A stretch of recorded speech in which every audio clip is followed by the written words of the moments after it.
Good afternoon. I'm Rob Boskamp, and you're listening to South Texas Midday.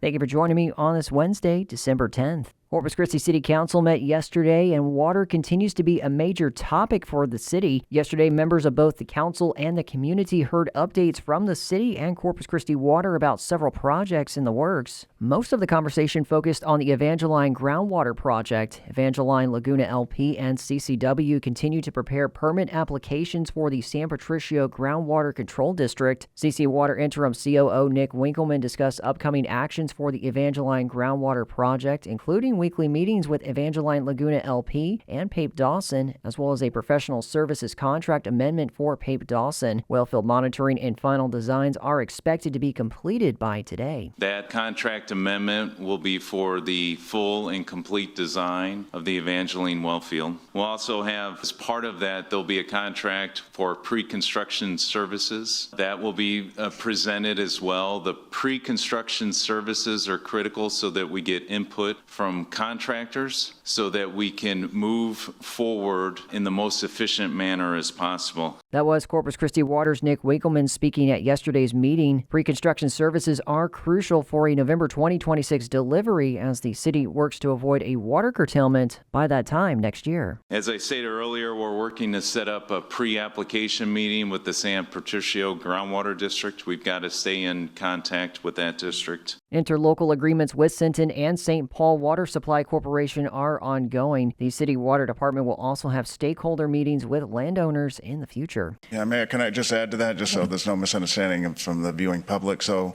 the families, as we refer to them, the Welder families, they sold the water right. They got money for their water rights. They sold them to the group called Evangeline Laguna. So they voluntarily said, I want to make money and I'm going to sell my water rights to you, the Evangeline group. It's taken the Evangeline group some time to resell this water, in this case with a buyer. The landowner got money on the get-go for the water rights selling. They profited. And then they'll get money as well from us when we go onto their property. There's surface use payments that are made to the family. That was Corpus Christi City Manager Peter Zanoni speaking to Mayor Paulette Guajardo and the community at yesterday's meeting. In other updates from the water segment, the Nueces Groundwater Program's Eastern Wellfield is complete with a $16.6 million expenditure, and the Western Wellfield is on track for May of 2027 with a $13.2 million expenditure. A $30 million grant funded by the state of Texas was highlighted during the presentation. In updates on the Inner Harbor Seawater Desalination Project, on Monday, the city manager and staff met with the executive administrator of the Texas Water Development Board to discuss the city's request to defer the next tranche of SWIFT funding. TWDB will consider the funding deferment request at its December 16th meeting. City staff is working to establish the organization and operating format of the Farfield Monitoring Advisory Committee. Corpus Christi Desal Partners, which signed a memorandum of understanding last week, will continue review of the work already completed and process improved considerations and pre-treatment. Cost-certain options are expected to be reviewed at the February 17th City Council meeting. And then there's a lot of work that's being done with Corpus Christi Desal Partners. Again, that includes Acciona and Mastec. And then we've got Ardura, the local engineering firm, on board as well. Together, that team is reviewing the existing work product that has been developed.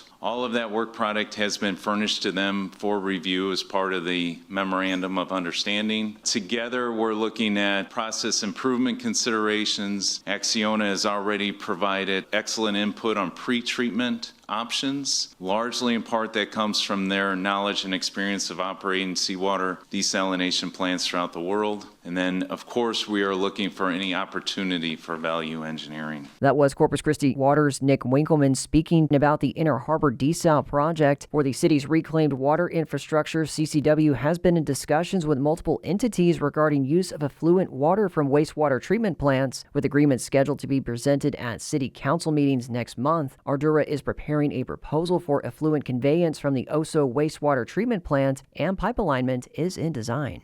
Meanwhile, in the Rio Grande Valley, the Brownsville City Commission issued a proclamation yesterday declaring December 9th as Helen Ramirez Day, recognizing City Manager Helen Ramirez for her leadership and contributions to the city of Brownsville. Ramirez made history as Brownsville's first city manager. She announced in October that she will step down from her role at the end of this year. During her 3-year tenure, she helped elevate the city's profile regionally and nationally. The Brownsville City Commission has appointed Alan Gard as interim city manager effective December 20th. In state news, the filing deadline for Texas candidates running in the 2026 midterms has passed, and now voters have a clearer picture of what the key races will look like next year. Much of the attention has been on Texas's U.S. Senate race, which saw some last-minute shakeups to the field. The Texas Newsroom's Blaze Gainey has more on what political experts think the moves mean for the pivotal race. The Republican candidates for U.S. Senate have been set for a while. In March's GOP primary, incumbent John Cornyn will face Texas Attorney General Ken Paxton and Houston area Congressman Wesley Hunt. But the Democratic side shifted yesterday. Dallas Congresswoman Jasmine Crockett joined the Senate race, and former U.S. House Representative Colin Allred bowed out. UT Austin political scientist Joshua Blank says Crockett leaving her relatively safe seat to run for Senate shows Texas Democrats are optimistic about their chances in 2026. The feeling that Attorney General Ken Paxton and even current Senator John Cornyn might be weak candidates is also making a lot of Democrats consider this race as a viable political strategy. Crockett's Democratic challenger in March is Texas House Representative James Tallarico of Austin. I'm Blaze Gainey in Austin. And in sports, the Houston Astros announced yesterday that they have agreed to sell 3 major affiliated minor league baseball clubs to Diamond Baseball Holdings. One of those clubs is the Corpus Christi Hooks. These acquisitions mark the first Astros-affiliated clubs to join DBH. So even with the Astros owning the Hooks, there was still a big delineation between player development, which is the baseball side, and business operations. And so we still had to work with Astros player development because they provide all the baseball that you see happening at Whataburger Field when the Hooks are playing, obviously, because those are Astros players. So that will not change. The people that you see on the field, the prospects, are still Astros prospects, and we expect them to make a big impact in Houston very soon. So the players are going to stay the same. It's still AA baseball, minor league baseball, playing in the Texas League. That was Michael Coffin, Director of Communications for the Corpus Christi Hooks, speaking about player development under the DBH partnership. The Hooks will remain an affiliate of the Astros and continue to be guided by existing local leadership, and they will stay firmly rooted at Whataburger Field on Corpus Christi's waterfront. The Hooks debuted in 2005, highlighted by 6 postseason berths in the Texas League and a recent 20th anniversary rebranding. And that is the latest news and information on South Texas Midday. I'm Rob Boskamp. Your community arts calendar and more is on the way.